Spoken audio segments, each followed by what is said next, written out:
Hello students, welcome to online classes of Shri Mahavir International School. Dear students,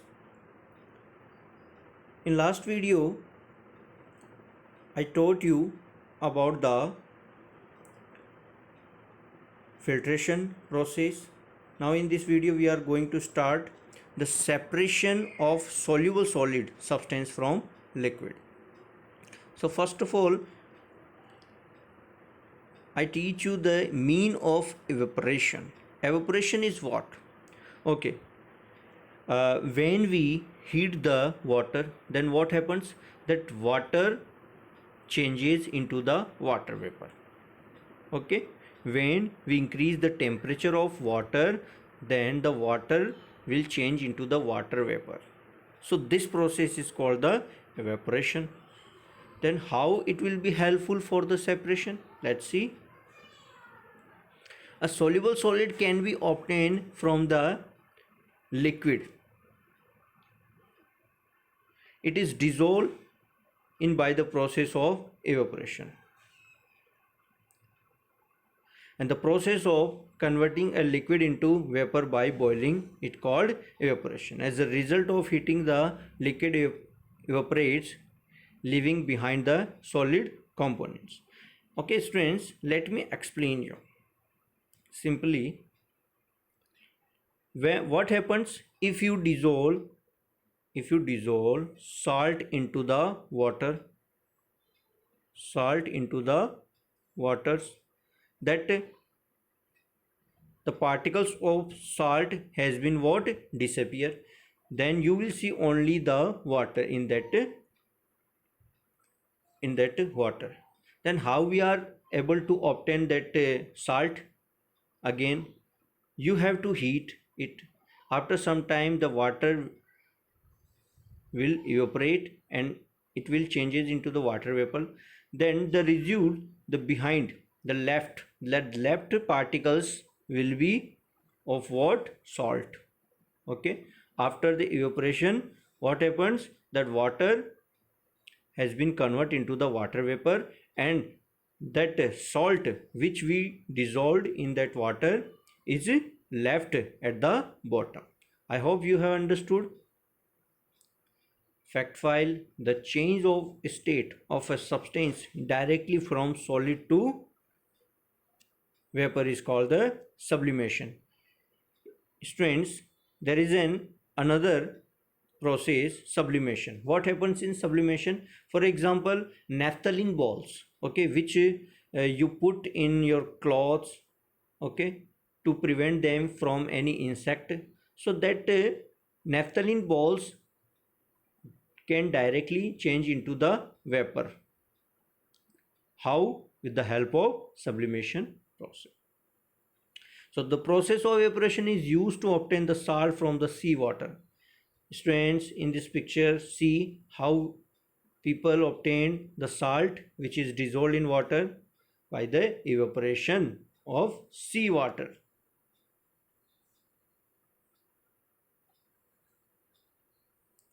So the process of evaporation is used to obtain the salt from the seawater. The seawater is collected in the shallow pits or the ponds and allowed to stand there.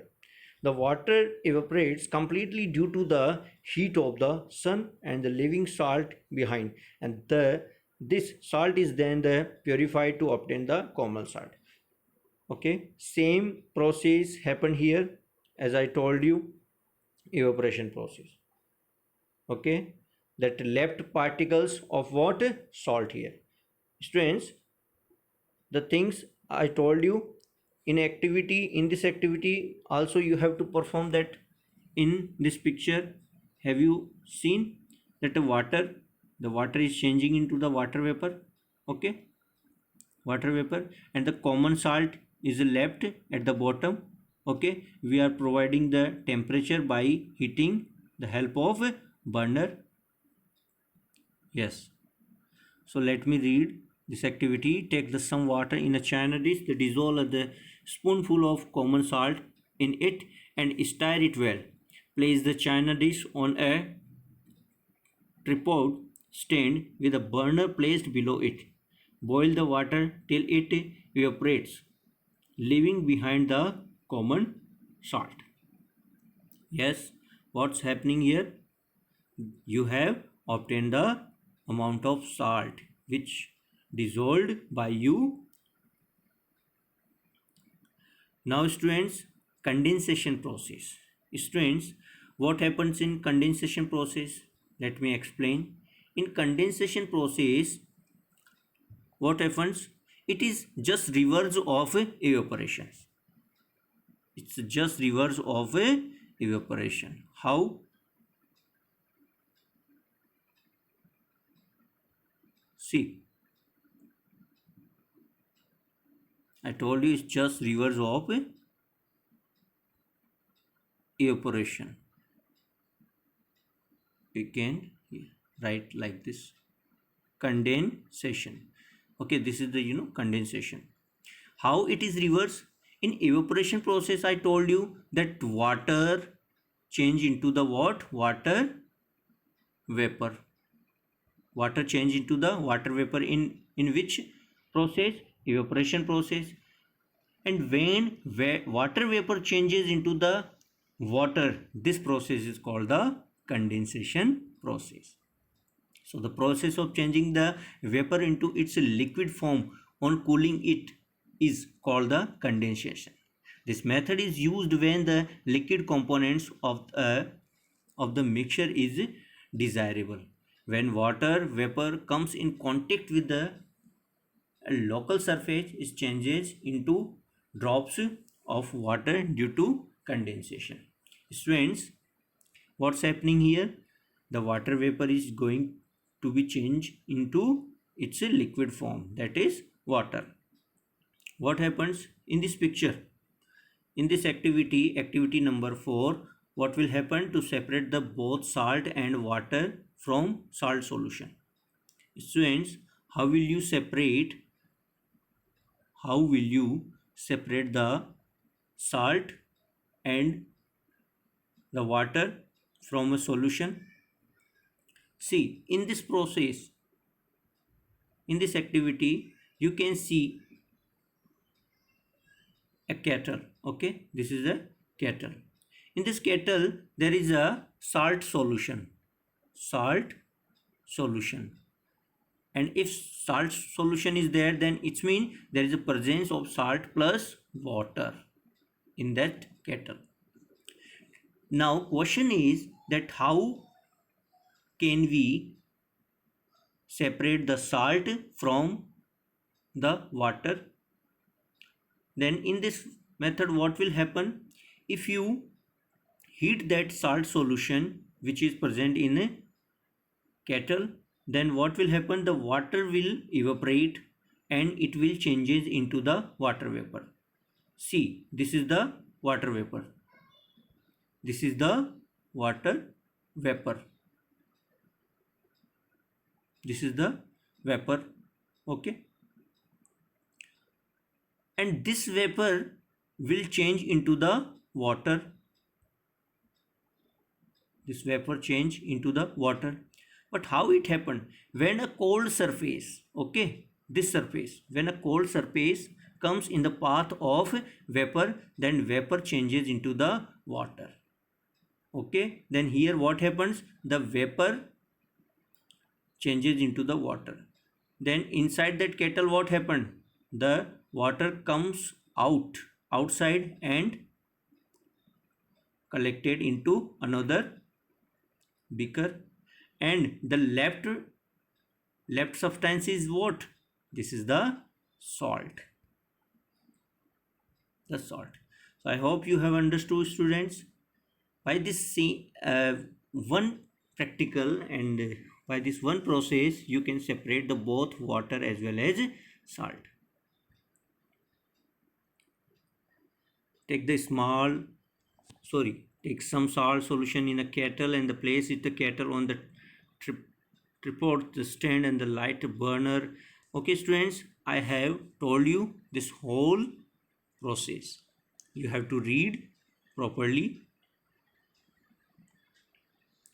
Now the distillation process.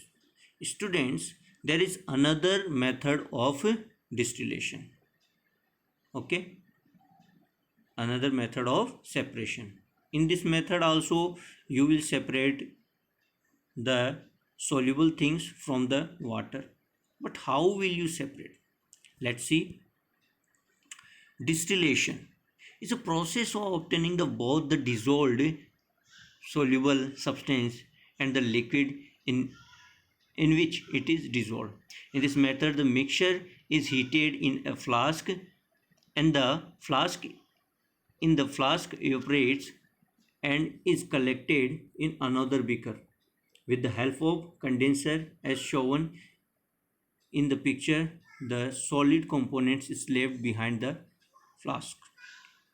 Students, in this distillation process also you can separate the two things as a salt as well as the water vapor. Let me explain you this equipment. Okay, this is the flask, this is the flask, and it has the mixture as the solution. And here what happening, the vapor is producing by the evaporation process which is possible by this burner.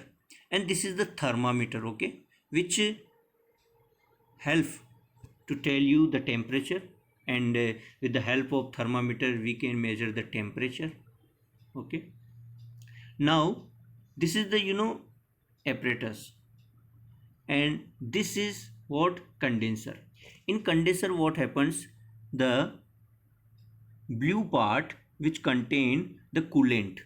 Okay, coolant means it will decrease the temperature of vapor.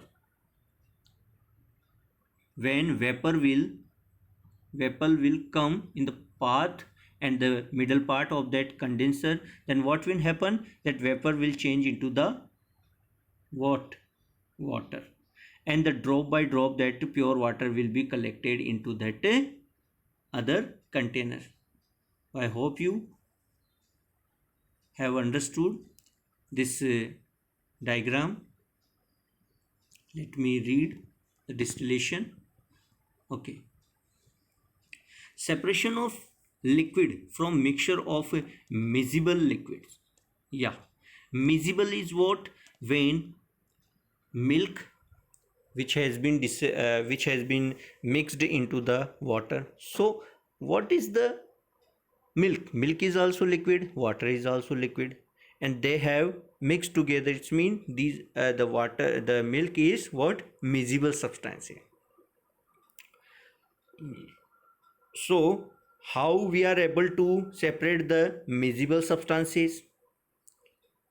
See, separation of liquid from mixture of miscible liquids.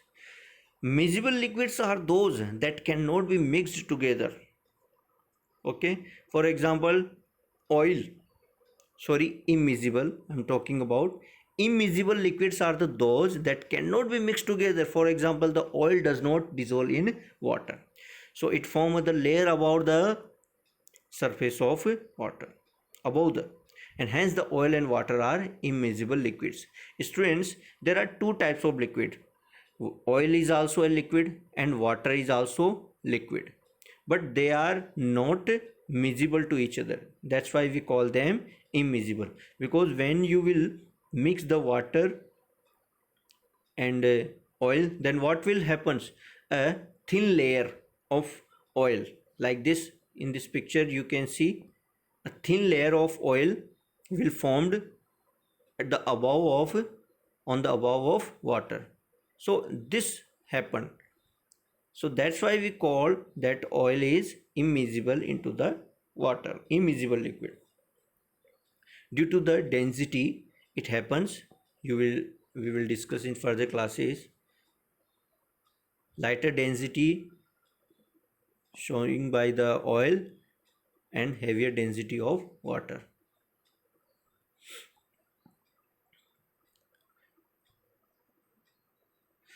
Oil will float on the surface of water. So in this ninth activity, students, let's see, to separate oil from water. When this thing happened, you have mixed oil into the water. Then how can we separate that oil from that water? So for this, in this activity, to separate oil from water, pour a mixture of the oil and water in a separating funnel. Leave it undisturbed for some time and you will see a clear layer of oil over water.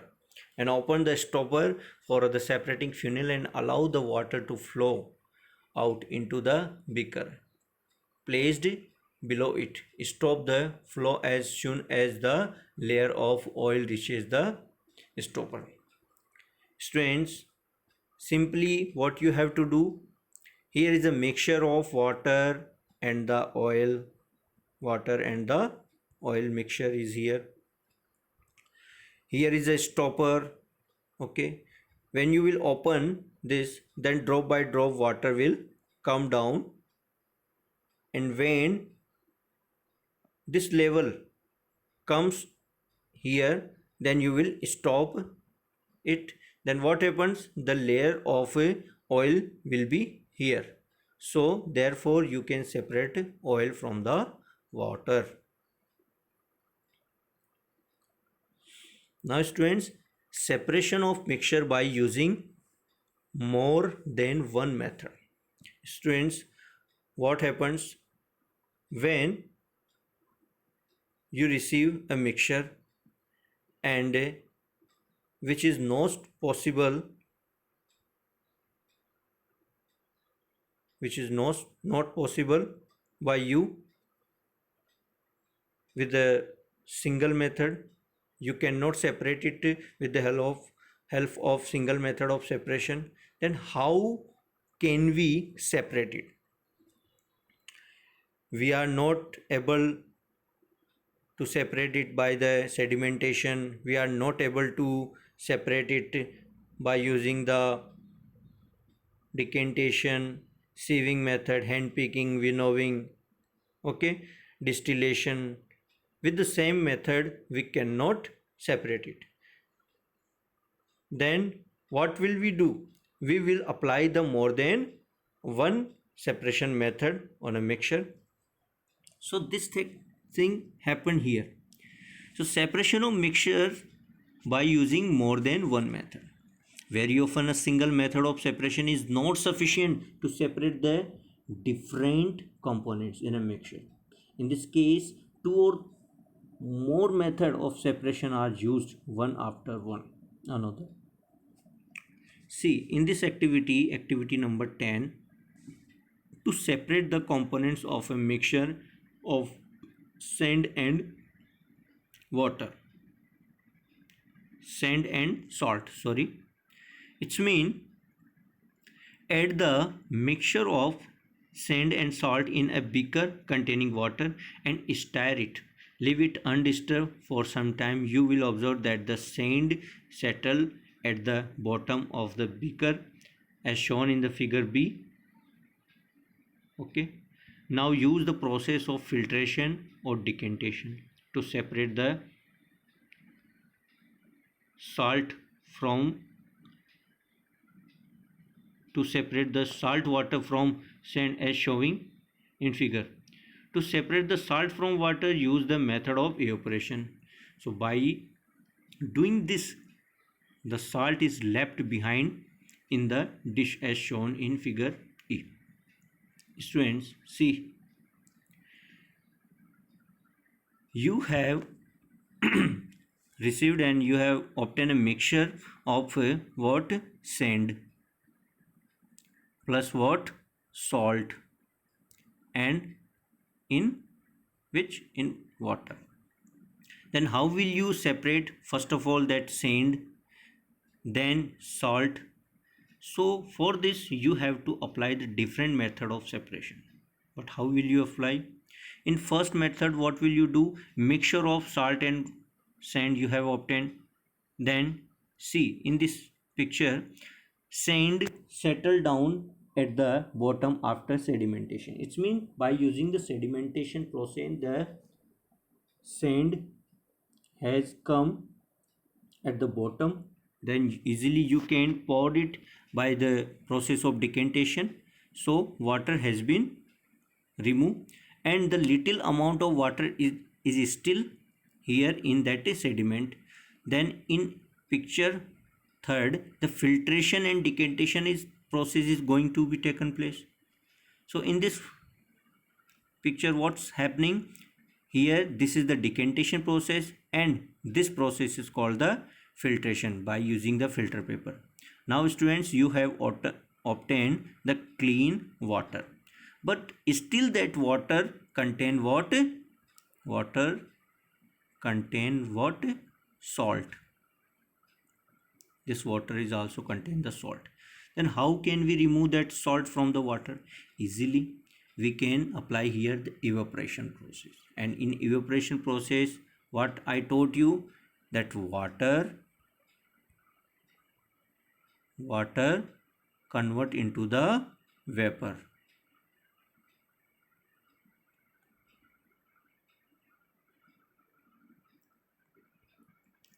So here is a solution of water and salt in this picture.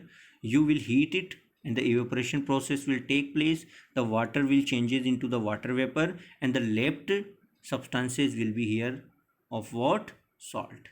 Then you can easily obtain the salt. So by applying the different method of separation, you can obtain a mixture. I hope students you have understood this thing.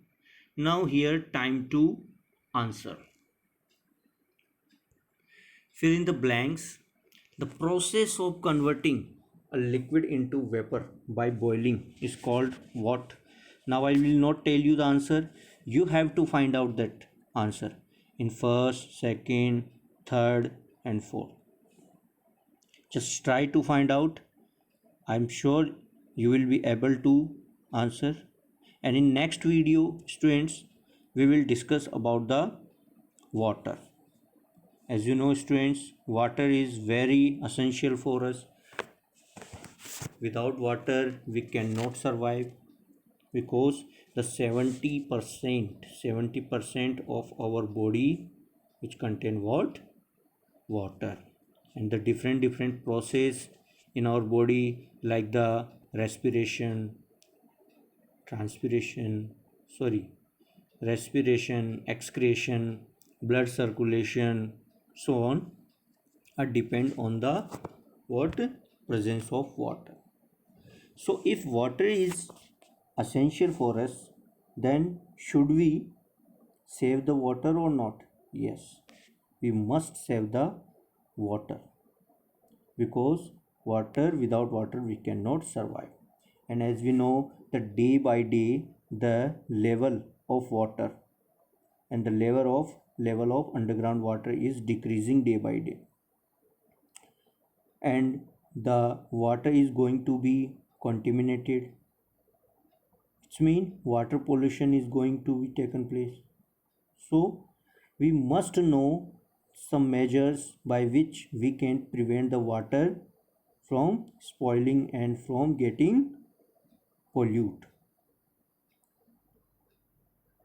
In this method, we will discuss the importance of water as well as the different method by which we can save the water. So in next video, students, we will study water. Okay, take care.